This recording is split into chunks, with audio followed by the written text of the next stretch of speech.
Dan Bapa dan Putra dan Kudus, amin. Bapa di surga, kami Kau baharui karena sabda-sabdamu. Dan sabdamu adalah kebenaran, sabdamu adalah roh, sabdamu adalah yang membuat kami semakin bersatu dengan Engkau, semakin menyerupai Putramu Yesus.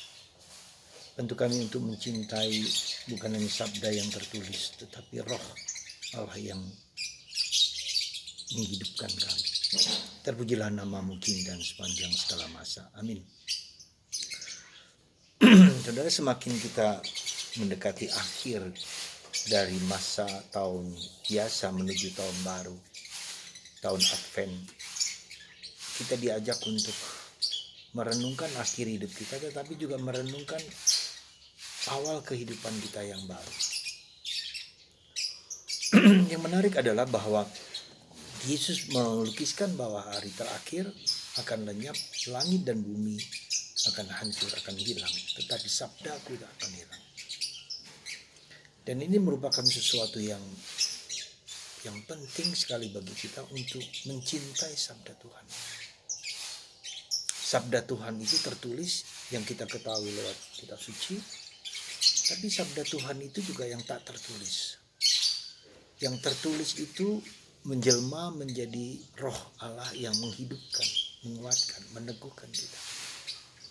Seperti halnya kalau kita katakan bahwa sabda Allah itu akan tetap bertahan meskipun langit dan bumi akan hancur.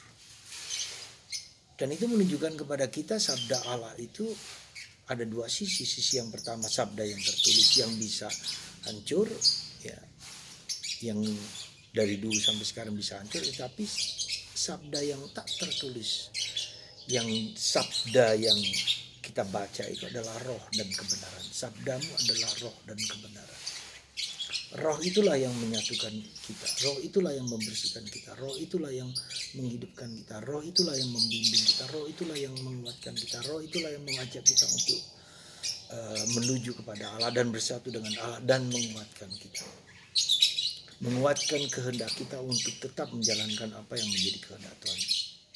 Jadi sabda itu adalah roh dan kehidupan. Kehidupan karena apa? Karena sabda itu meresapi diri kita, mengungkapkan diri kita, mengajar kita, membagikan segala apa yang kita perlukan dalam hidup ini. Jadi saudaraku terkasih, mari kita di akhir masa liturgi kita ini, kita diajak untuk merenungkan apa yang paling esensial dari diri kita. Apa yang paling utama, apa yang paling tidak hilang dalam diri kita, itu sabda dan kebenaran, roh dan kebenaran sabda Allah itu. Semoga Anda dan saya dan kita semua semakin mencintai sabda yang kelihatan ini.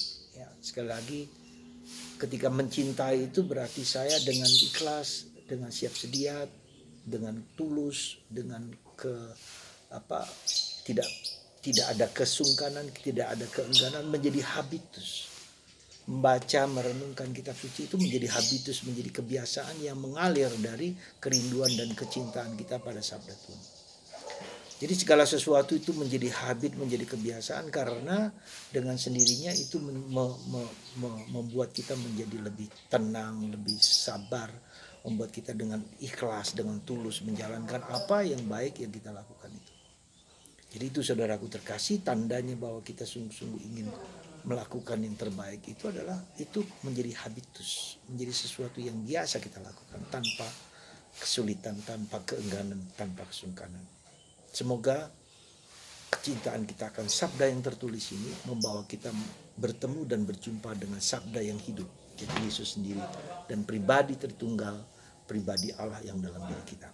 Semoga Anda dan saya sekali lagi ada dorongan batin yang mendalam untuk dengan ikhlas, dengan rela menjalankan apa yang Tuhan kehendaki, karena kehendak Tuhan merupakan kehendak yang terbaik. Ya, kehendak Tuhan adalah kehendak yang terbaik demi keselamatan kita semua. Semoga kita semua semakin mencintai dengan ikhlas, dengan tulus akan sabda Tuhan dan berjumpa dengan roh dan kebenaran, roh dan kehidupan. Tuhan memberkati Anda semua dalam Bapa dan Putra dan Roh Kudus. Amin.